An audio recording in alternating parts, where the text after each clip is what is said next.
getting ready to make a journey into a new campus, a new environment, around new people. And so sometimes that can be a very nerve-wracking thing, but we're excited about our scholars coming to JHS. And while they'll get an opportunity to walk the hall shortly, we do want to take this time to give you at least a virtual tour of the environment. So please enjoy.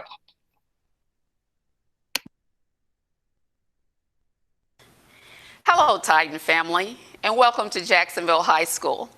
My name is Gail Biggs, and I'm the principal.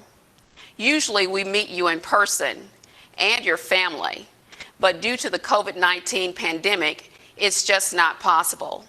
We're very excited about the school year, and we want you to see our beautiful building. So we have devised a virtual tour just for you. So welcome, and we hope you enjoy the tour.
So before we go any further, let's talk about some of the people who are helping to build that legacy. The most important people on our team at the staff of Jacksonville High School, which are our teachers. And so we've spaced some of them out to attend various open houses because we'll have some for 10th, 11th, and 12th. But we also have some of our teachers who teach exclusively freshmen here or who teach majority freshmen here. And so we'll give them an opportunity to tell you a little bit about themselves.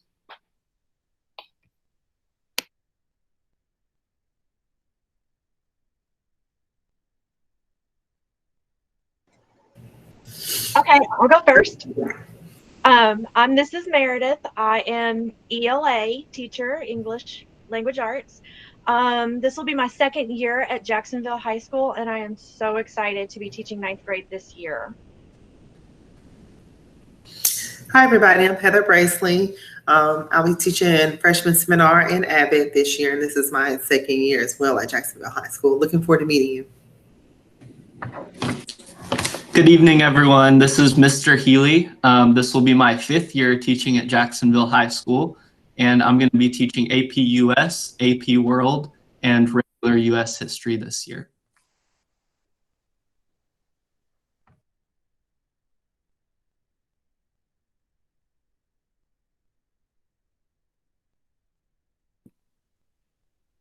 All right. Thank you so much, everybody, for sharing a little bit about yourself. And as I mentioned earlier, there are several other teachers that we did have some on the previous call that we had, but some of our teachers are not exclusively freshman teachers, and so they'll be participating in the open houses that are to come for other scholars on campus.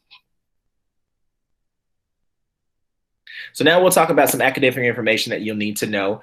This is both for our parents and our scholars. We just want to emphasize some things that are a little bit unique about transitioning to high school for our freshmen to be successful. So one of those things we want to talk about is academy life. At Jacksonville High School, we have designed our school around academies. And what that means is that we basically designed a collection of teachers who will share students, and their goal is to try to expose students to a variety of careers and skills that are needed in a particular area. And so we have 4 different academies. Freshman Academy is the one that all of our freshman scholars are automatically enrolled in. And again, their focus is really more so about learning the skills that are needed to be successful at high school, learning things like time management, learning things like conflict resolution, learning things like how to write a resume, what careers they may be interested in. So learning those soft skills that they need to be successful in their coursework. But then also we want to expose them to the other career pathways that they'll have access to as a 10th through 12th grader at Jacksonville High School. And so some of those other pathways are found in these academies. And so you have the Health and Safety Academy, where there's a large focus on the medical arena and programs with criminal justice and cybersecurity, which we know is one of the fastest growing job fields in the country at the moment. We have the Sales and Marketing Academy, where there is a focus on the business program as well as the culinary program and the teacher cadet program. We do have culinary programs that allow for students to essentially reach a status where they can enter that industry upon graduation. We also have the Building, Auto, and Design, which is where you see more of a focus on automotive, HVAC, welding, and architecture and engineering.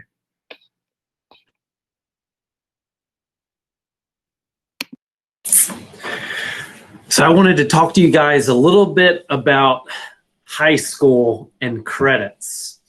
Credits are some of the most important things that you have to learn right here and now, all right?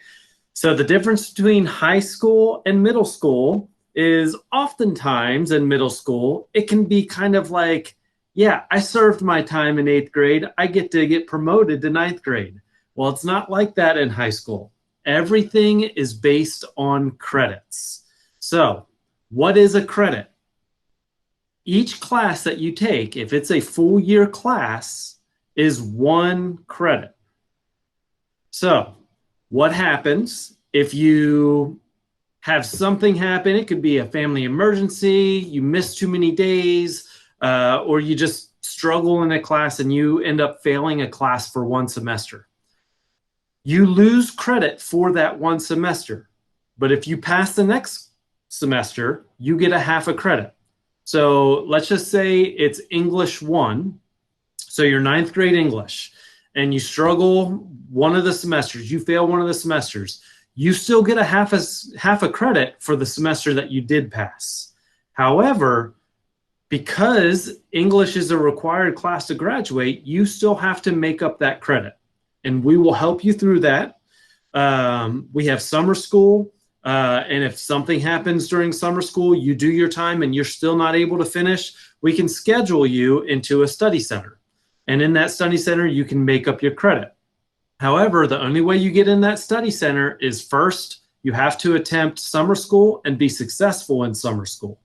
You have to show that you are responsible enough to go into a digital setting and complete your coursework. We don't just put scholars into a study center essentially as a study hall where it's free time. It's not free time. You have a teacher in there, and she will keep up with your coursework, making sure that you get your work done. So with credits, you have to have 22 credits to graduate. Now, because we're on a block scheduling, we have A days and we have B days. You have a certain amount of classes that you're taking on A day, and then the next day will be a B day, and you take all of your other classes. With this system, you potentially can get 8 credits each year. So you do the math, 8 times 4, you should have no problems getting 22 credits in a year. So with these 22 credits, you're going to have 4 English classes, 4 math classes, 3 science classes, 3 social studies classes. You have to have health and PE, oral communications. We'll talk about freshman seminar later. Some other local credits that have to be completed that all add up to the 22 that you have to get. So going back to that time served comment, come second semester, when you start adding up all of the classes that you passed and you add up all your credits, the key number that you need to get is 5.5 credits or more in order to become a sophomore. Now, there's been family situations where scholars have not been able to meet that, and we will work through that again through summer school and so forth. However, when you look at your report card, it will say freshman. When we have grade level assemblies, you have to go then with 9th grade. So your friends will be moving on to 10th grade. Credits are extremely important. Keep track of your credits. Right from the get-go, every assignment matters. It all adds up. It can easily become like a snowball effect and go downhill, and we don't want that. And that's why we're having this meeting today. We want you and the parents to know that we have supports in place to help you. That's one reason why we're going with this academy model, is because all of a sudden everything is shrunk down into like smaller schools within one large school. Teacher groups, everybody is there for your support. Another big thing with freshmen is attendance. You and your parents need to know that you have to be at school. Another way to lose credit is if you miss more than 10 days in a semester in a class.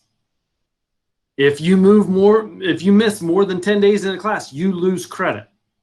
So you have to be at school. If you're not at school, you're going to be missing some assignments. And all of that, again, that snowball effects, it just starts going downhill and it gets bigger and it feels like this huge deficit that you cannot make up. And we want to stop that now, right in the beginning, right in the forefront. So as far as the absences, you do get notes, parent notes. You have 6 parent notes for the entire year. If you use 6 in the first semester, you have 0 parent notes that second semester. So the parent notes are there because we know life happens. And sometimes you don't have a medical excuse or anything like that, but you know what? Family emergency is necessary. And whatever you guys need for your family, that's between you and your parents. And you just write those notes and that absence is excused. You also get doctor's notes, but with parent notes and doctor's notes, you have to turn those notes in within 5 days after your first day back to school. So if you come back to school after missing a week on a Monday, you need to get that parent note or doctor note into the front office by Friday. If you do not do it by Friday, that parent note and doctor's note is useless for that day that you missed. And those start adding up. And again, if you get 11 absences in a semester, you lost credit in that class.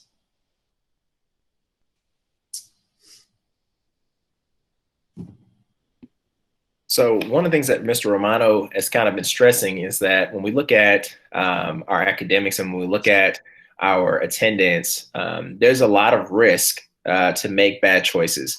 And I think the thing that we want to just take a moment to emphasize is that transitioning to ninth grade is not always very simple, even for students who are well prepared.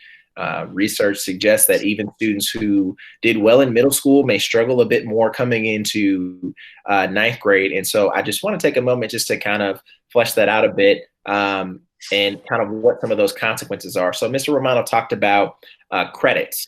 And, you know, statistically, when we talk about coming in freshman year, we find that statistically, when you start out and your grades are struggling, when you have lower grades, D's and F's, you're influencing what we call your GPA, your grade point average. And statistically, it is harder to improve your GPA if you lower it during your ninth grade year. You can make the exact same grades your ninth grade year, ninth and 10th grade year, and then flip them and have A's and B's junior and senior year. And statistically, it will not come out the same way. When you start, you have to imagine like digging a hole. If you dig 3 feet below the ground, you're going to have to dig 3 feet more, or you're going to have to put 3 feet dirt back in that hole to get back to base level. So starting out, it's really important that we take our studies seriously.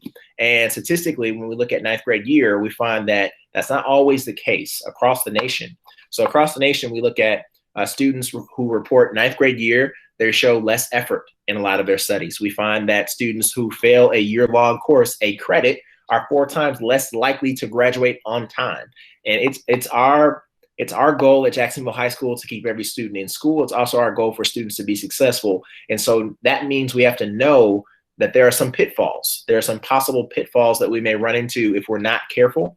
And it also means that we have to prepare services on the back end to try to catch people when we make mistakes.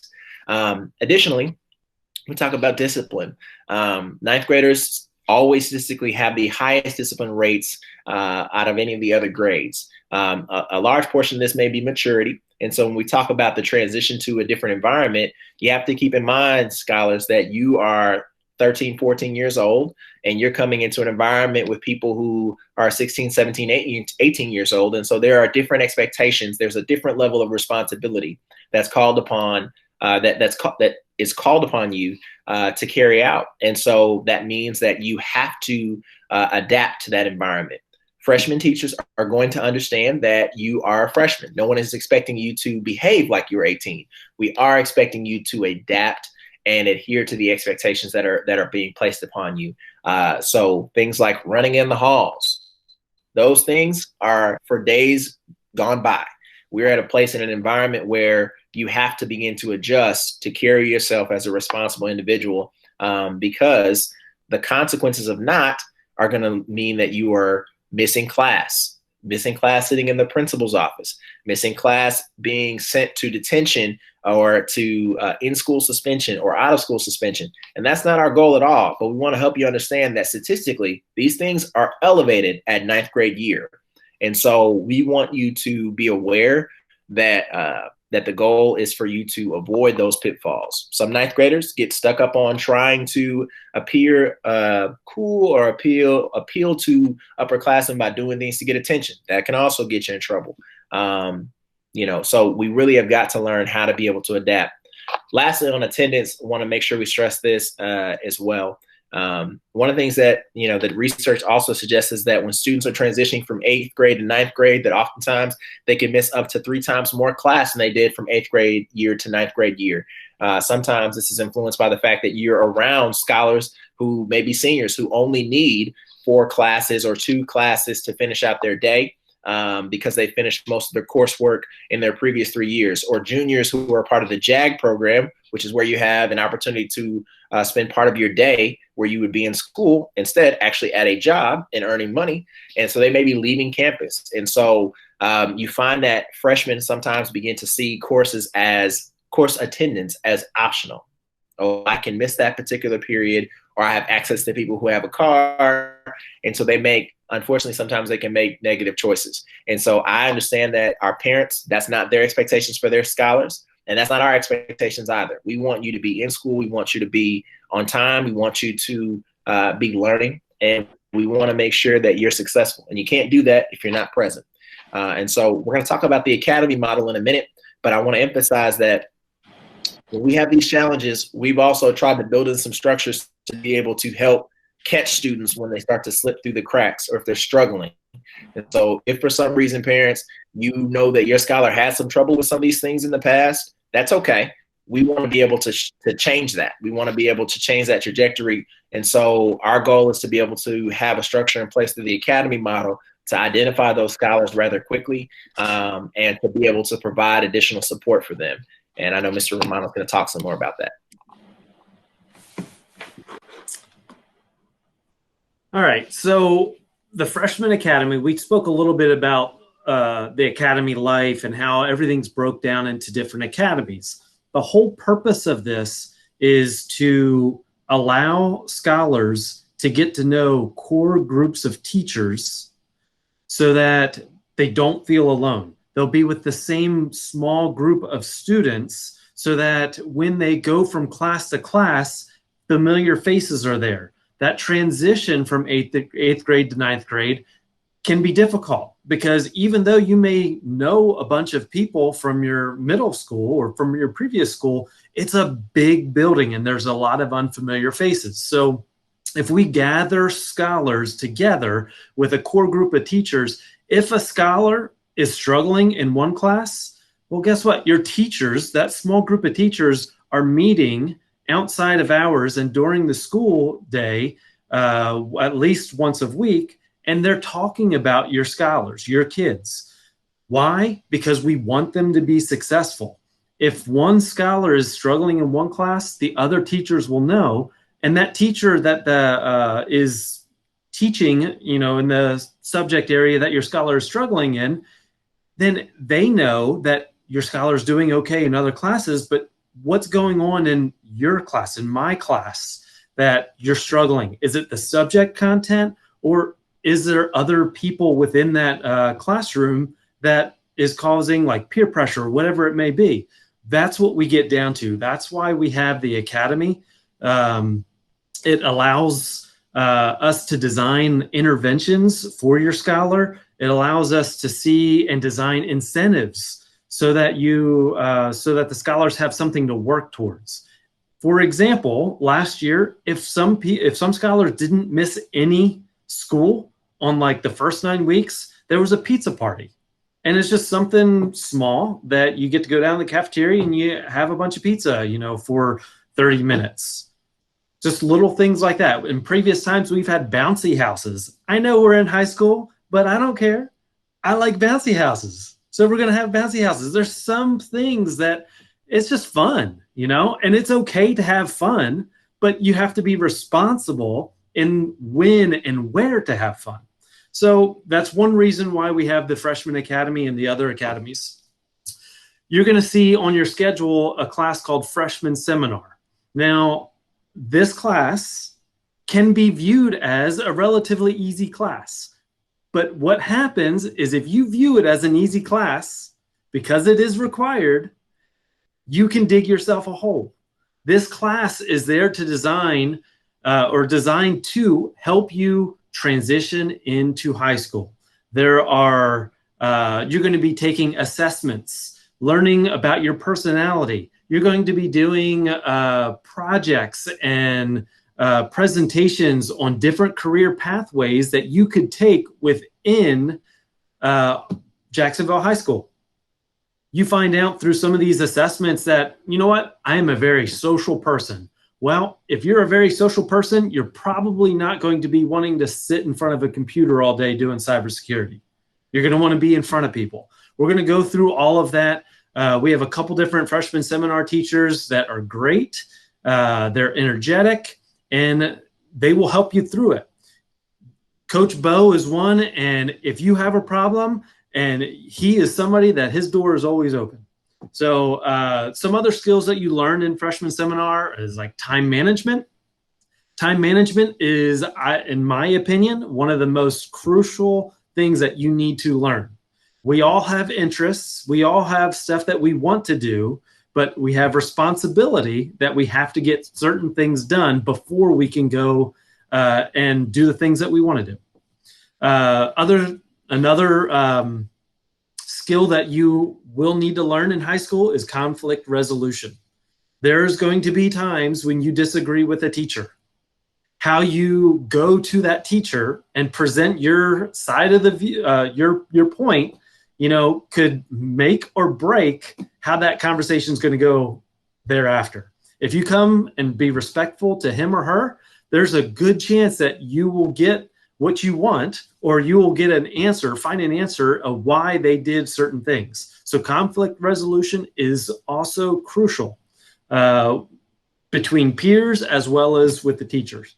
And finally, you are going to be learning teamwork. The teamwork is important because we're doing that smaller group of scholars. You will be doing presentations. Eventually, when you move from the freshman academy, at the end of the freshman seminar, you choose your pathway for the rest of your high school career. So if you are interested in medical because you found out through some tests in freshman seminar that I really enjoy the medical field, well, we have that medical pathway. You can go into that pathway, and the rest of your high school career, there's going to be your classes, your history classes, your science classes. It's all going to be taught from this lens of your medical profession. So, for example, in history class, if you're in the medical profession, there's a good chance that you will learn about smallpox and smallpox epidemic, or the Spanish flu and how that is affected in World War I, etc. So all of that stuff is, although the lessons, not all of the lessons, but a lot of the lessons are going to be focused on your interests and your pathway. So that is really why we have the Freshman Academy and the Freshman Seminar.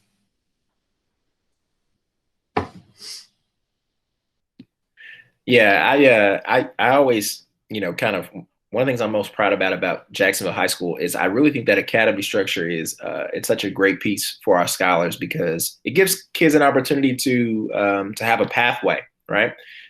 Where you don't have to know exactly the exact destination, but you have a general path to where when you leave us, you have an opportunity to walk through a couple different doors into whatever the next level of your life is. But I also really appreciate it, again, because those teachers meeting weekly means that we have an opportunity to monitor that data, look at attendance, see who's not there. So call parents if we need to figure out why somebody's not at school.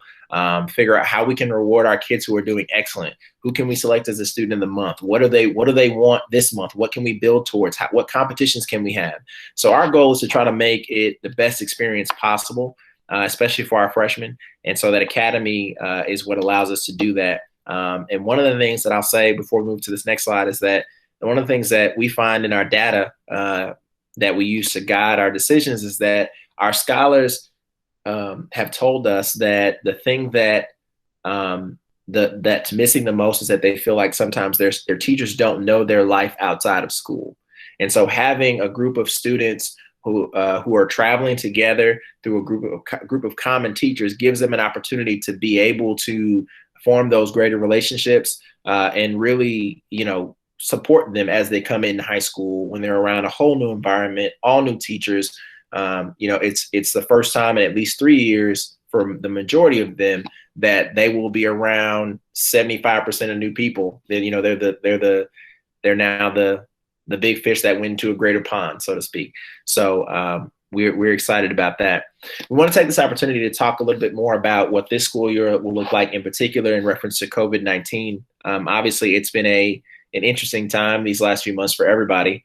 And so we want to make sure that we give you some information about what this can look like. Before we do, I want to kind of tell you where you can find all of the up-to-date information. And so Mr. Romano is going to kind of show us how we would find that. JNPSD has put out a detailed plan for reentry. And so the quickest way to find that is by going directly to our website. It's www.jnpsd.org. And you'll find as soon as you're over on the website, which looks a little bit different if you haven't visited in a while, you'll find on the left-hand side there that square that says Jacksonville North Titans Return to Learn, the school reentry playbook. Right there, clicking that will take you directly to a PDF that has a variety of information. It has our most up-to-date plans, and it also has a frequently asked questions section along with answers for some of the most common things that we're seeing that parents want to know about. We have information in there about our screening policies. And so I'm going to talk about some of the main pieces, but obviously there may be more things there that you're curious about. And so you'll have a chance to ask, obviously, but we would refer you there as well. On the website, Dr. Duffy, I think, has sent out our superintendent sent out about 53 updates to this point, if I'm not mistaken, to the Jacksonville community. And so those are accessible there as well. And you may not want to sift through all of those. So that playbook is probably your first go-to. So talking about what on-site learning looks like for our scholars, want to put a pause there first and go to the very bottom bullet and talk about virtual school. So we realize after looking at data from our parents that there's a lot of things going on. Different parents have different situations health-wise in the home, whether it be with their students and children, or if it's their health themselves, or they're just obviously concerned about everything that's been going on with COVID-19. And so to that end, we've developed a virtual academy for our students. And so the aim there is for students to be able to enroll in coursework that will complement their coursework they would have if they were on site. So we've learned a lot from the spring. We originally started out with AMI work, which was meant to be in place if we had a snow day. It was meant to be in place if we had some school closure due to flooding like we did a few years back in Jacksonville. And we had to evolve that into obviously a longer term plan in the spring, but we've learned a lot from that. And so our goal at this point is to try to provide a consistent education with what students with what it would look like inside the classroom. And so to that end, in the virtual academy, students will be using Google Classroom and will have access to live lessons, as also some recorded miniature lessons for students to be able to work through with teachers who are here at Jacksonville High School. That'll give them an opportunity, if they're tuning in for a live session, for instance, to be able to put a question in the chat and the teacher being able to give some feedback as to where they are, or being able to go back and show an example that they didn't quite catch or understand. They'll also have opportunity to have virtual meetings with teams of teachers, being able to basically have a person who's checking on their well-being, making sure that they're doing okay, making sure that they're not having challenges with their work, but also being able to provide instructional support if need be. And so we want parents to know that that option is available.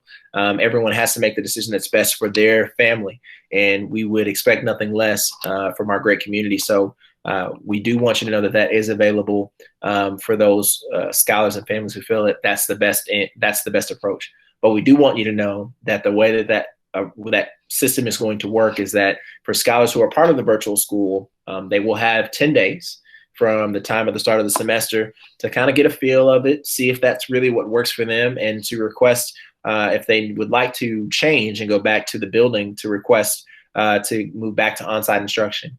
After that 10 days, all requests at that point have to be approved by the building administration.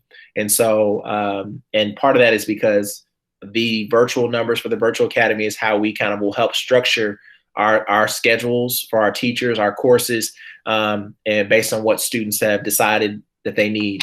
And so, so at that point, we may not have shifts in people moving back to the building if they would like to until the end of the semester. So we want to at least just make sure that that's out there and that you all are aware of that before we talk about what it looks like to be on site. So in terms of being on site, we want to make sure we hit a couple of main points. Number one, for our staff, our students, and all students, all visitors, masks are going to be required. We will be providing cloth masks for students. Each scholar will receive up to 3 masks, and then we'll also have disposable masks available in the event that something happens or a student doesn't have a mask, at any point throughout a particular time. So masks will be required on buses as well as classrooms and in hallways. Of course, we do have some times where masks, are not necessarily required, and that'll be at teacher discretion as social distancing can be achieved. So for instance, in the cafeteria, it's very difficult for you to eat with a mask on if you've tried that in the last few months. And so we've been able to figure out how to reduce the capacity in the cafeteria and change our lunch structure a bit to be able to make sure that students can still socially distance and have the required distance apart to enjoy a meal without having to try to duck under a mask. Additionally, we will conduct daily screenings for all staff and students and visitors if they enter campus. Part of what we will have for staff and students is daily temperature checks. And so if a student or a staff member reports to school with a temperature above 100.4, which is the temperature that the Arkansas Department of Health has advised as the sort of the standard mark, if they have a temperature above that amount or they do not pass any of the other screening questions and protocol that we have, then they will be placed in a particular area until a parent can come and pick them up. Or if it's a staff member, they'll be asked to report home. And so we do want to make sure that people are as safe as possible. And that's one of the main markers that we can kind of tell. We understand that flu season is coming and the fall has all types of sicknesses and crud. And so that definitely complicates things. But we want to make decisions as best as possible with the guidance from the Arkansas Department of Health. And so that's our goal. We mentioned reduced cafeteria capacity as well. That looks like differing spaces for students to report to in the mornings. So in the previous session we had, parents were kind of curious about where ninth graders will go when they arrive to school. We will have designated areas for where students report to in the morning. Some students may report directly to the cafeteria. Some may report to a specific section in the gym. Some may report to possibly the library. So the goal is for us to have differing stations around the building for us to socially distance in the morning when we have the majority of our students arrive. And then obviously through the day, we can structure our times a bit different. And so to that end, we have modified transition times as well and staggered release times. So we've moved classrooms. So all of the freshman academy students are particularly in one area of the hall where teachers all are. And so they don't have very far to travel between classes. And then we'll also be releasing at different times. So there's not as many students in the hall. And also having specific traffic patterns inside the building if they have to move between floors, if they're going to athletics, which is in the gym, and obviously, they'd be leaving the second floor, which is where most of their freshman academy courses are. And lastly, just want to talk about blended learning. We've realized that, at any time we may have to consult the Arkansas Department of Health and shift our plans and focus. And we've had quite a few different shifts in what our expected plan was going to be for us to return this fall. And so part of our plan is to try to create blended learning in the classroom. What that looks like is it means entering a teacher's classroom and being able to have access to your assignments, your materials, your direct content, your assessments, tests and quizzes, all virtually. So that way, if we need to move to a temporary virtual status, or if something changes and it's a long-term virtual status, then our goal there is to be able to have the smoothest transition possible so students can continue to get the instruction they need.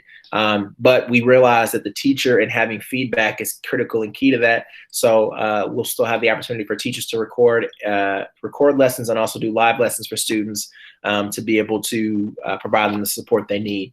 And so that's our focus at this particular point. In reference to COVID-19, I guess I didn't really mention there's also sanitation protocols in place as recommended by the Arkansas Department of Health, sanitizing stations throughout the building, fogger machines that will help us sanitize after hours and sanitize buses for these large spaces, obviously. And so we're doing everything that we can within our power to make sure that we keep our students and our staff safe because we want to care for your child just like they were our own. And obviously it's a challenging time to say the least, but we appreciate everyone's support and your feedback as we prepared for this fall. Okay, so we're getting ready to hit our Q&A section. So if people have questions, if you'll type that in the chat. But I want to put something else in the chat. I've placed a link in the chat for those of you who are attending and can see the chat status if you're not attending by phone. And what it is, it's just a simple Google form that asks for your name, your scholar's name, and your email address. We would like this information, obviously, because we're going to be sending out a lot of information going forward about schedules, Chromebooks, about the first day of school, which is tentatively August 24th. And we want to make sure that we have a great way to reach you. So if you don't mind, if you will, before you leave this session, if you will visit that link, it'll take you probably about 20 seconds to fill it out. That would be really appreciated.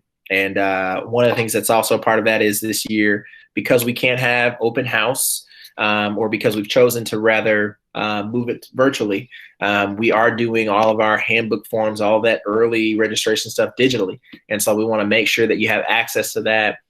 So while we'll be sending that stuff out on the website, the Facebook, we also want to make sure that we can send it directly to you. So if you will, please, ma'am, please, sir, fill that Google link out, that Google form link out. And if for some reason you're on a phone and you need access to that link, I'll give my information at the end of this meeting, and I can currently send you that if you need it at all. So, another next step for you as well on jmpsd.org, you do have the registration portal. That portal just is going to be a lot of confirmation if you're a returning student.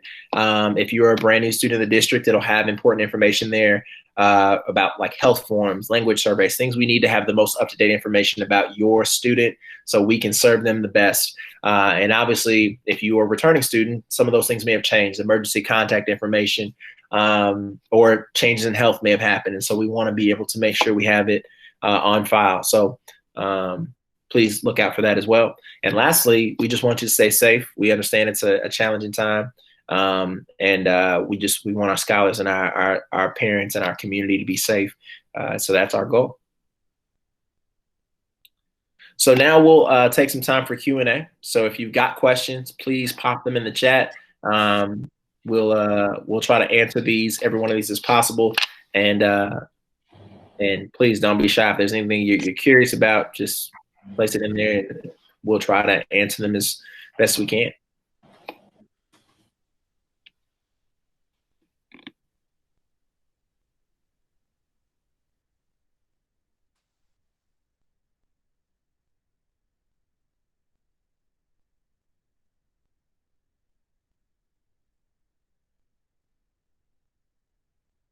Oh, got caught with my mic off there. We got our first question, and Mr. Romano, I'll kind of direct this to you. This is more down your alleyway. It says, if a scholar wants to change their path after 10th grade, are they able to? So with the academy model, like I said previously, at the end of your 9th grade year, you will choose your pathway. You have until at the end of the first semester of your 10th grade year, you have one chance to go and change your pathway. After that, if you're in the 11th grade year, you can change your pathway, but it's only within that academy.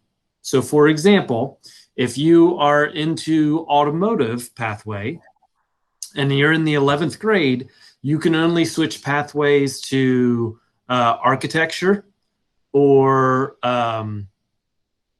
what was it? Building, automotive, and design. So yeah, so the two other pathways, there's like machining, there's welding, and those type of pathways. So at the end of the first semester of your 10th grade year is your only opportunity to switch to a different academy. I hope that answers your question. I think so. There's also a question about Spanish, and Ms. Briggs, I see your question. We're going to review that in a minute. Questions from the earlier meeting that we'll cover as well. But Mr. Romano, Spanish from middle school to high school? Yeah, so there's certain credits that transfer from middle school to high school. So if you took algebra or geometry or survey of business or Spanish, those all transfer over. So going back to credits, you already have a jump start on your GPA, your grade point average, before you even took one step into this building. So that's a good thing. Sometimes it's not a good thing, depending on how you did in your 8th grade year and how maturity goes. So they do count. You already have a transcript. The rest of the scholars will have to, in order to get a transcript, will have to finish one whole semester of their 9th grade year before they actually have an official transcript and a grade point average. I'll go to the next question as well. When do they get their schedule? Well, we have about 98% done, but we just had a meeting and we pretty much blew up the whole entire master schedule because of COVID and the virtual. So the next 2 weeks, the counselors and I are going to be redoing all of the schedules, which typically takes a month, but we have about 2.5 weeks to do it. So please be patient. You will see classes on Hack whenever you get your home access center password and such. But as of right now, those are not correct. You'll probably still have the same classes, but they may be with different teachers. That's the main difference. So, and let me just chime in here as well. So one of the things that we, and obviously, again, adapting consistently to every, the latest information. One of the things that we've considered is how do we create the most amount of time for teachers to have contact with the virtual scholars and the on-site scholars without having to juggle both. And so part of the reason why we're adjusting the schedule. And so while there will be changes, we don't anticipate that there will be, that doesn't mean that if you see something on Hack that your scholar won't have any of those classes. By and large, freshman schedules are mostly the same for the majority of their time. And obviously for students who decide to take things like athletics and band, things like that, they'll more than likely still end up in those electives. But we do want you to give us a bit more time. And so we'll be consistently sending some more information. But if you needed to change a schedule, since that is a question in the chat, yes, I'll go ahead and answer this with Mr. Romano a little bit. He's going to be juggling quite a bit, but we'll be having Google Forms for everyone in the counseling department for for students to be able to fill out if they're needing to make a schedule change request. And that way he can kind of pull students in and work with everyone as needed to get that done. So I will add to that. Once we actually start school, you only have 2 weeks before, 2 weeks time to get your schedule changed. If it's after that 2 weeks, you're stuck in that class into the next semester. Okay, so we have 2 weeks. The reason being is we need you present in the class, and you can't have too many absences within a class or you don't get credit. So you're given 2 weeks to figure out if that's the class that you want to take and to get that changed. There was an AP question from Miss Wells. So if you did struggle last spring, it potentially could affect you to get into an AP class. However, you as the parent can essentially bypass that. The AP classes are there for the scholars. Now we have protocols and guidelines that we recommend you follow in order to get into an AP class. And one of those is just have a B in your previous class, an A or a B.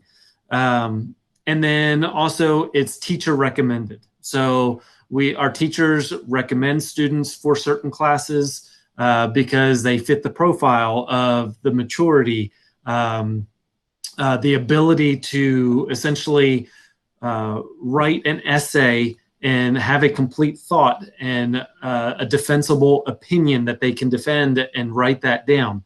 However, you as a parent can sign a waiver saying, no, I want my scholar to take an AP class. And you have that right, and we will place them in that class. But we would need to do that, again, within the first 2 weeks of school starting. So there was a question as well about about if they know right now, since we were just talking about schedules, I want to get this question. If they know right now that there's an issue, how do you want them to handle that, Mr. Romano? An issue with their schedule right now? Yes. We're going to hold off.